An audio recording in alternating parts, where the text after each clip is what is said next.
이번 시간은 KBS 프로그램을 말한답니다. 오늘은 김태훈 시청자 평가원이 시사기획 창에 대해 의견을 전합니다. 김태훈 평가원 어서 오세요. 안녕하세요.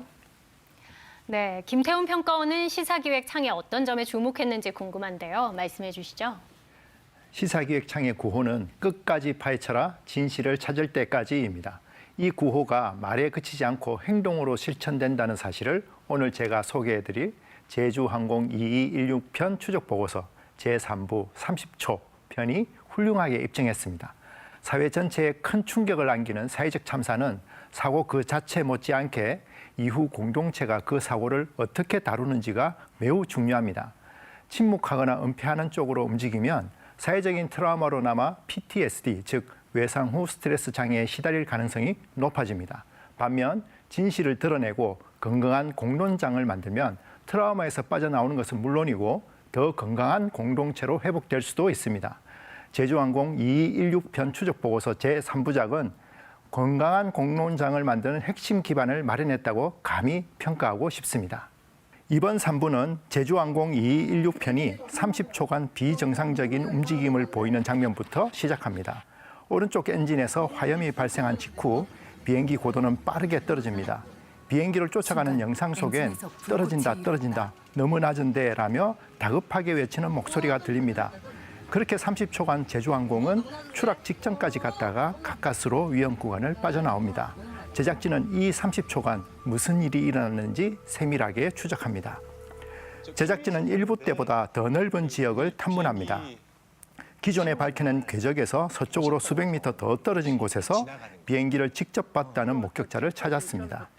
목격자는 비행기가 전봇대에 닿을락말락할 정도로 낮게 날았다고 증언합니다.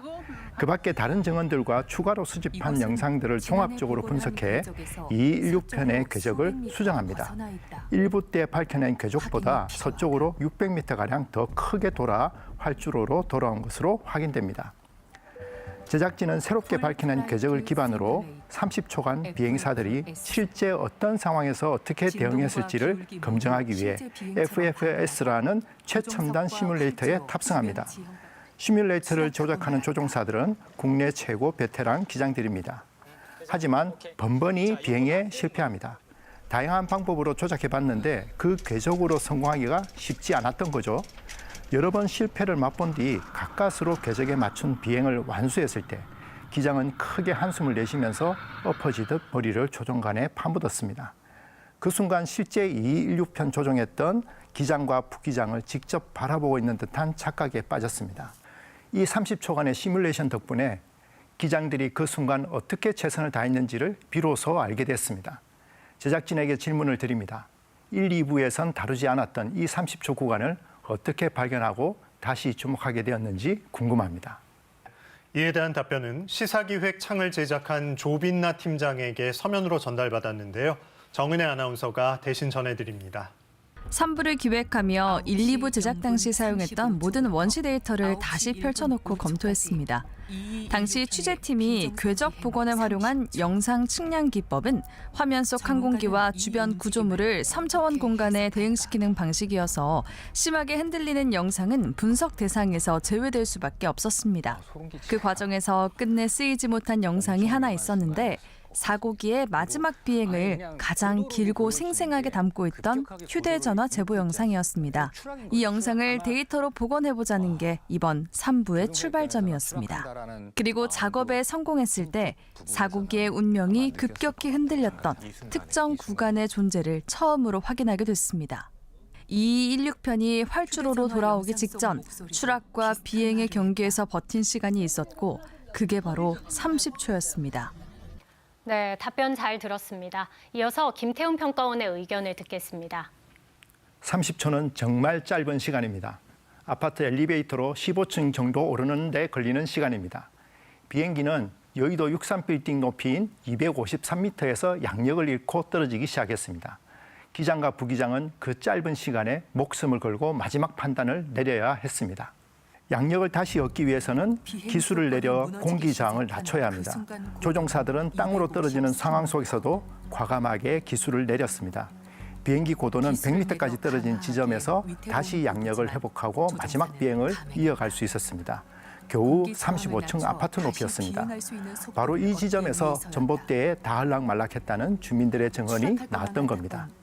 과연 그 순간 그 자리에서 기술을 내리는 결정을 할 수 있는 사람이 몇이나 될까요? 이 16편 기장들은 자신들이 평생 쌓은 지식과 경험들을 그 짧은 순간에 다 끌어모아 최선의 선택을 했던 겁니다. 이 선택 때문에 비행기는 민가가 있는 마을이나 바다가 아니라 활주로까지 날아올 수 있었던 거죠. 그런데 공항공사와 정부 당국은 조사를 1년 넘게 끌어오면서 사고 원인을 조종사 과실에 두는 듯한 태도를 보임으로써 유족의 반발을 사왔습니다. 우연인지 모르겠지만 이번 3부가 방영된 직후에 콘크리트 둔덕이 없었으면 전원 생존이 가능했다는 내용의 연구 용역 시뮬레이션 결과가 공개됐습니다. 시사기획 창의에 방송이 없었다면 과연 그 결과가 공개됐을까 하는 의문이 들었습니다. 저는 이번 3부작이 진상규명 과정에 큰 영향을 미쳤다고 생각합니다. 동시에 제작진 또한 취재 과정에 적지 않은 변화를 겪었을 것 같습니다. 특히 KBS가 재난을 대하는 태도와 통찰의 시사점을 크게 안겨줬을 것 같은데요. 그래서 질문을 드립니다. 이번 3부작이 제작진에게는 어떤 변화를 일으켰습니까? 네, 이에 대한 답변도 대신 전해드립니다. 재난의 원인을 성급히 단순화하기보다 마지막 순간까지 어떤 조건과 선택들이 겹쳐졌는지 끝까지 따져보는 과정이 반드시 필요하다는 점입니다. 언론의 역할은 판단을 대신하는 것이 아니라 판단에 필요한 사실을 최대한 정확하게 사회에 제공하는 것이라는 원칙을 다시 확인하는 계기이기도 했습니다. 재난 보도는 한 편의 방송으로 끝날 수 없다고 생각합니다.